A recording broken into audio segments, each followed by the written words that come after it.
How good was that? Can we just give another round of applause to our special guest? We are going to do a few question and answers, but I'll start with the first one, Tucker. Obviously, you've interviewed many people. Who's the most challenging and why? People I've interviewed? Well, I've interviewed some true lunatics. I've interviewed a lot of drunk people, people who have anxiety attacks on camera live. I've interviewed an awful lot of politicians where you just feel like there's something so dark coming off them. You know, you get that feeling like I'm not really sure what you're into, and I don't really want to know, but I'm pretty sure drinking human blood is part of it. You get that feeling. I mean, honestly, if I'm being honest, I think Trump is one of the hardest to interview. I love Trump personally, actually, and I agree with him on so many things, and I'm certainly rooting for him. Now that the Department of Justice in the United States is trying to take him out of the presidential race on utterly fake charges, so I'm totally for Trump in those ways. But he's difficult to interview because he's, discursive? He sort of goes off in other directions, which very often are hilarious. So you go in there with a set of questions like, like your dutiful little dorky journalist, I gotta ask him about this, I gotta ask him about that. And you get to about midway through the first question, he's off, another thing! And you just sort of realize, no, my job is not to get my questions answered. They won't be anyway. Just enjoy it. Sit back and think of England. So yeah, that's difficult unless you, sorry, I shouldn't have said that, excuse me.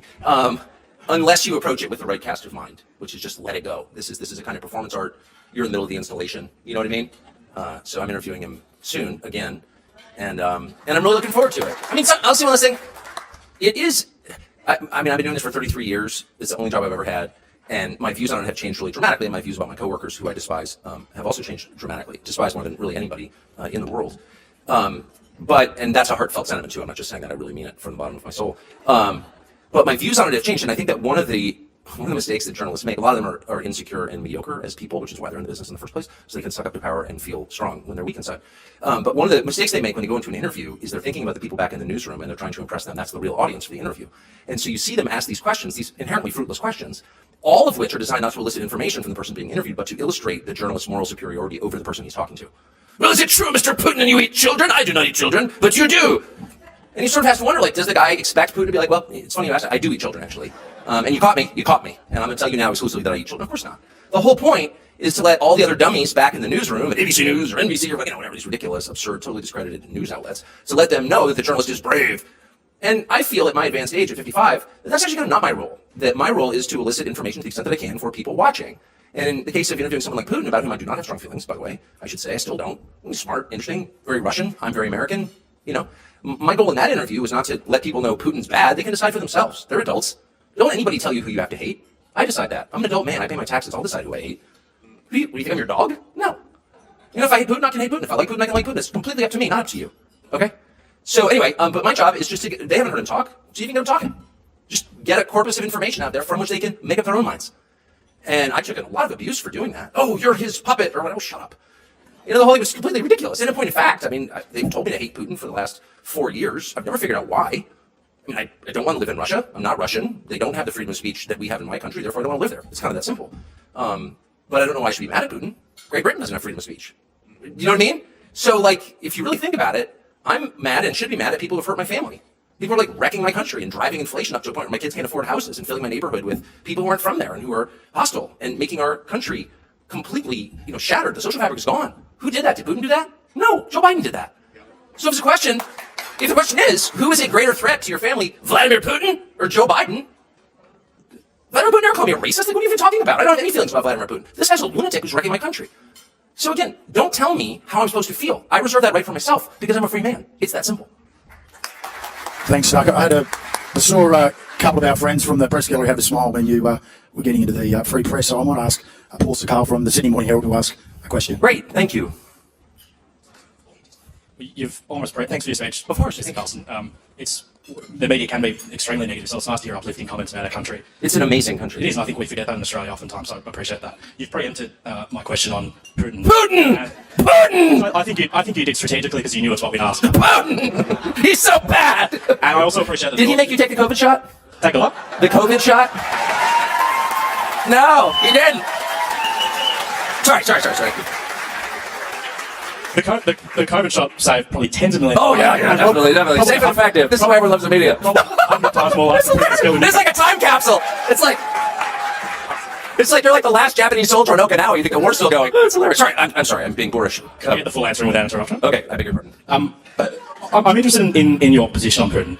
Many people in this crowd would adore conservative prime ministers in this country like John Howard, Tony Abbott, mainstream right-wingers like Boris Johnson, Australian Liberals, some of their MPs are in the crowd, are vehemently anti-Putin. They believe he's a reprehensible figure who doesn't believe in the values of conservatism, such as the rule of law and democracy, which gives us the freedoms we have in our country.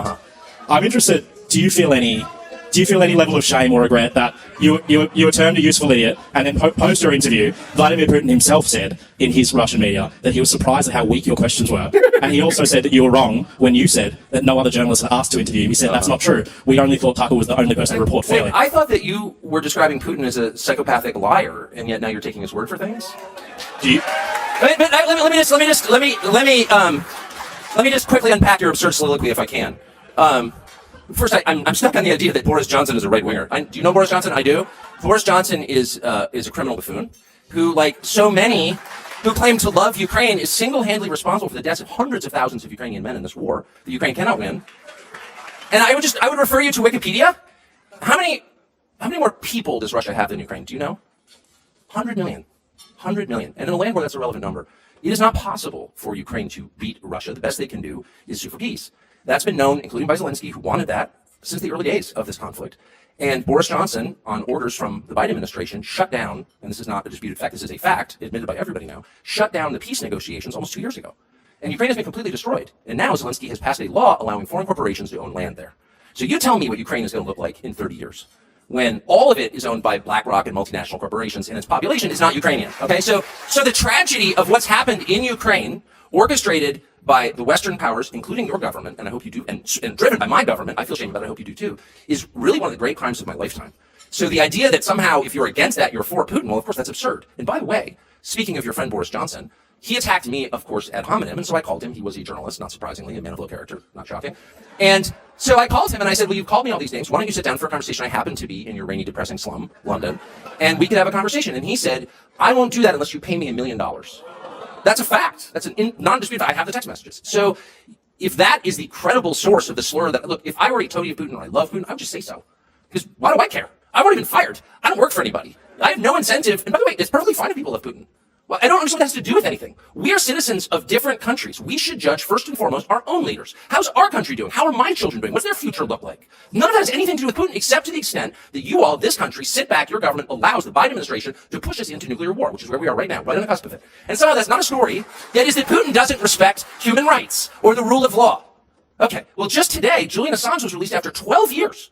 12 years in custody. And your government did nothing. The UK made it possible, and the United States demanded it. You tell me how that's consistent with the rule of law or democracy. It's not. It's ruled by the intel agencies. It's lawlessness, and it's a crime. So I'm not saying that we're morally equivalent to Putin. I'm not saying that. What I'm saying is our concern should be first and foremost, how are our countries run? And we give our own leaders a pass time and time again because they point to some other creep on the world stage and say, he's bad. Kim Jong-un is bad. Well, yeah, of course he's bad. That's why I don't live in North Korea. That's why I don't live in Russia. I have no interest in living in Russia. But the point is, you're bad too. And the fact that he's bad does not allow you to continue being bad. What? And the last thing I will say, that I really feel deeply, and I really resent on an emotional level, you'll pardon my passion, I don't know you, I'm sure we'd be very close friends if we did know each other. But I really resent what I have seen across the West in the past 15 years since the sea changed from my youth when my father was a reporter. This alignment between media organizations and the government. I find disgusting, actually. I think it's a perfect inversion of what you're supposed to do. If you're a journalist, your job is to challenge power on behalf of the powerless. It is not to align with the powerful against the powerless. And that is precisely what you have done. I watched your ABC this morning in my hotel room for about 20 minutes until I looked around for a vomit bag. And I watched, it was one of the most gross, I couldn't even believe it was real. The first story, this is unbelievable. The first story was Assange. God bless them. That is the biggest story. The second story was a family of 4 found dead in a house. I think in a suburb of Sydney, but it may have been Melbourne. I beg your pardon. But 4 Australians found dead of what they suspected was a drug OD. Apparently, they've been taking a new synthetic opioid that has emerged in Australia and is killing people. Now, this is a huge problem where I live, much bigger than here, but I'm familiar with it. And the reporter said it's probably the synthetic opioid and it's been seen and they're dead. On to the next story. The next story was the Australian government's new law that will require a prescription to buy nicotine products. And we were treated to a 15-minute lecture on ABC, whatever the hell that is, about how nicotine is dangerous and we need to keep it out of the hands of Australians. And I'm like, wait a second. Nicotine, first of all, is not dangerous. That's not true. That's factually incorrect. You know nothing about the science. A. B. Compared to what? Compared to what? Oh, we have this new synthetic opioid that's killing people. The government, not too concerned. What they're really concerned about is that people might be using nicotine, which, by the way, has the byproducts of raising testosterone levels and making people a little harder to command. That's a massive threat! so this is the point where the media gets involved and says, wait a second, let's chart the death toll from vaping versus fentanyl.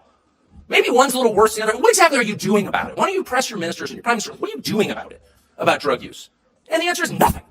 Instead, they're hassling people, adults who want to use nicotine, which I would highly recommend to every person in this room as a life-enhancing, God-given chemical. That's just my view. But I'm like, a media should be like holding these people to the fire on that. I was fired over a year ago, so I don't have to like worry about this or be defensive about it because I like don't have a job. So there is a certain freedom in unemployment. And so I sympathize with you guys who work for these companies that are like truly corrupt and you sort of know that, but you don't want to deal with it because you've got kids and a mortgage. I get it. I've been there. But let's just be honest. Everybody else knows what it is. Everyone else knows how corrupt you are. And so there's a reason they have contempt for you. I'm just saying. Thanks, Tugger. On that note, I might pass you over to Andrew Green from the ABC. Oh, I love it. You can take my nicotine. It's dangerous. A prescription for nicotine. Okay. I missed that segment this morning. It's shocking. You should watch it. It's the dumbest thing I've ever seen on television. I do want to ask about a country you haven't mentioned today, and that's China. But before that, I wanted your response to the former Vice President, Mike Pence, who has tweeted in the past hour or so that the Assange developments are a miscarriage of justice by the Biden administration and that Assange endangered the lives of our troops. Can I just apologize for something that I said, and it's my fault. When I ascribe sort of all badness to the Biden administration, that's actually not true. You know, the worst things that happen in our capital city are a bipartisan effort. And they are. That's just a fact. And so I want to be partisan and claim it's all the Democrats' fault. It's absolutely not. On the worst things that are happening in America, immigration and pointless wars and COVID policy, it was both parties, guys like Mike Pence, aligning with guys. Well, Joe Biden's not a person anymore, but the people around Joe Biden. And, you know, the truth is, you want the actual truth, I won't be worse, but Mike Pompeo was Trump's CIA director. And it emerged, and it's factual, that as CIA director, when Assange was locked in the Ecuadorian embassy for however many, 7 years or something, that he plotted to murder him. And Assange had never been charged with any crime in the United States at all. And under our system and yours, you can't just murder people because they embarrass you. So Assange leaked CIA secrets, and Pompeo, as director of CIA, plotted to murder him. That's a fact. And the remarkable thing is that no one arrested Mike Pompeo. He's still walking free. This guy plotted a murder. He's a federal bureaucrat. In a democracy, federal bureaucrats, people are just like appointed to a job as a political favor, can't just kill other people they don't like. That's not allowed. Speaking of Russia, and yet this is aimed at my country, people are like, no, that's totally reasonable. Like, Pompeo's an upstanding guy. No, he's not a criminal. He's a criminal. And he tried to murder the guy who exposed his crimes. It's super simple. It's what the mafia used to do. It's why they won every jury trial. Kill 2 jurors, the others acquit. And he tried to do that. And it blows my mind. And I think Mike Pence is a sad, weak man, but I think that's an incredibly shameful tweet. I read it and I was enraged by it. And I'm just sorry that I didn't describe the problem in greater detail previously.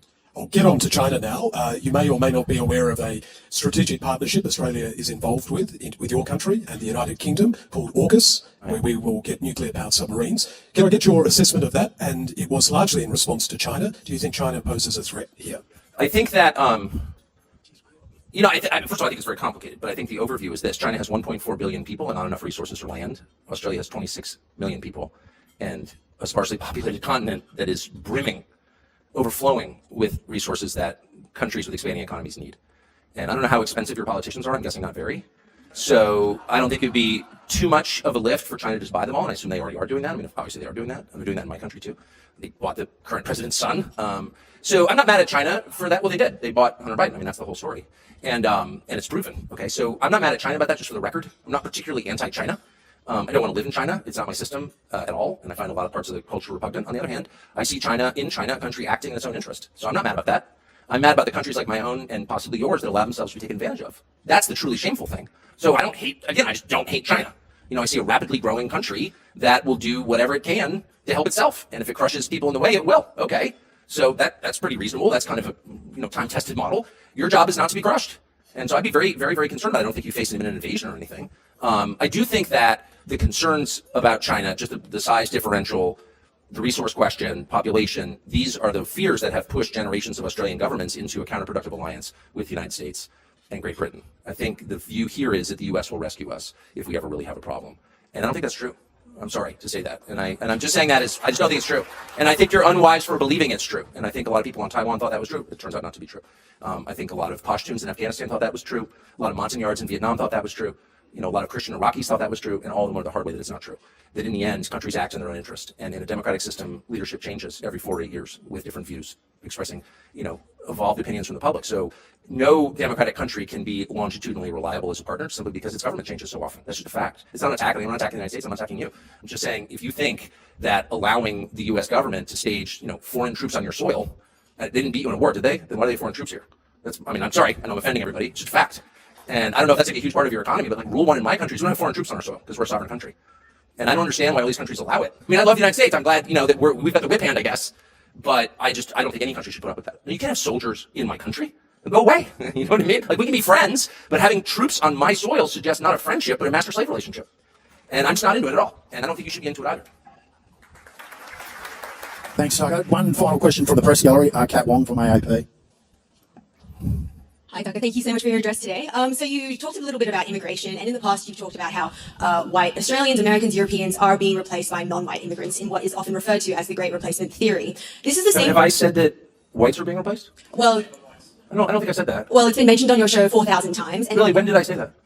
On your I said show, whites are being replaced? You have said that before. Really? Yeah. I would challenge you to cite that, because I'm pretty sure I haven't said that. I said native-born Americans are being replaced, including blacks. Native-born Americans. Native-born Americans. Americans who, like black Americans, African Americans have been in the United States for, in many cases, their families over 400 years. And their concerns are every bit as real and valid and alive to me as the concerns of white people whose families have been there 400 years. So I've never said that whites are being replaced. Not one time. And you can't cite it. So we just met, but when our relationship starts with a lie, it makes it tough to be friends. So let's pull that back. I'm happy to explain what I do think.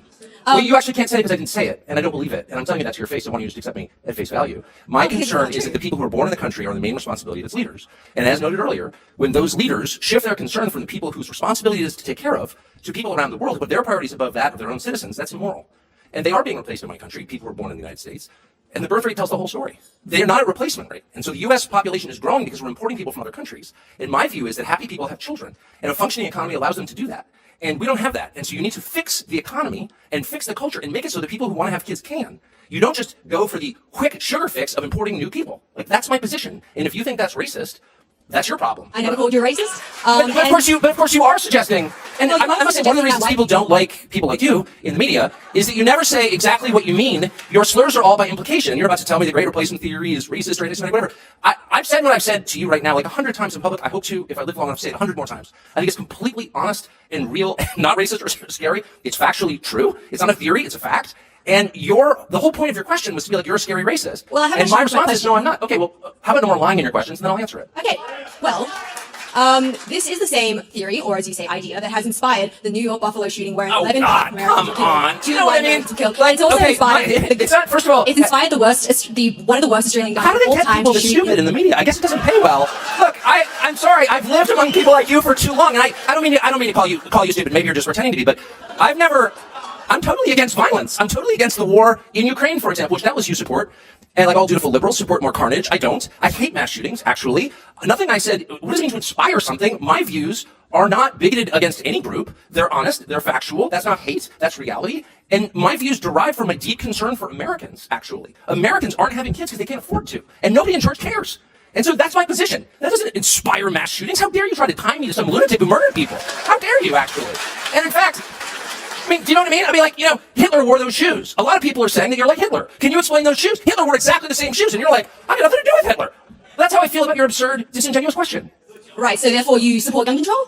What? I thought you know what I did. No, I don't support disarming law-abiding people so they can't defend themselves. So the government has a monopoly on violence? I don't think so. First of all, in my country, that's illegal, as you know. But moreover, it should be illegal in every country. A sovereign person has the right to defend himself and his family. Period. And that said, I'm totally opposed to harming anyone. Anyone. Are you concerned about the war in Ukraine? And the countless innocents being murdered there every single day? I doubt you are. Probably Putin bad. I am. I'm a Christian. I hate violence. I hate mass shootings. I have guns at home and often on my person. I'm in the United States, I'm proud to say. Because I want to defend myself and those I love against violence. That's the point. I'm not perpetrating crimes. I'm not shooting strangers. I'm defending what I love. And if you're against that, I guess I'm asking why. Why would you be against that? Well, so you don't think you harbor any kind of responsibility for these hate crimes? I'm sorry, I'm trying to be charitable. I was like, maybe you're just pretending to be dumb. Now I don't think it's an act.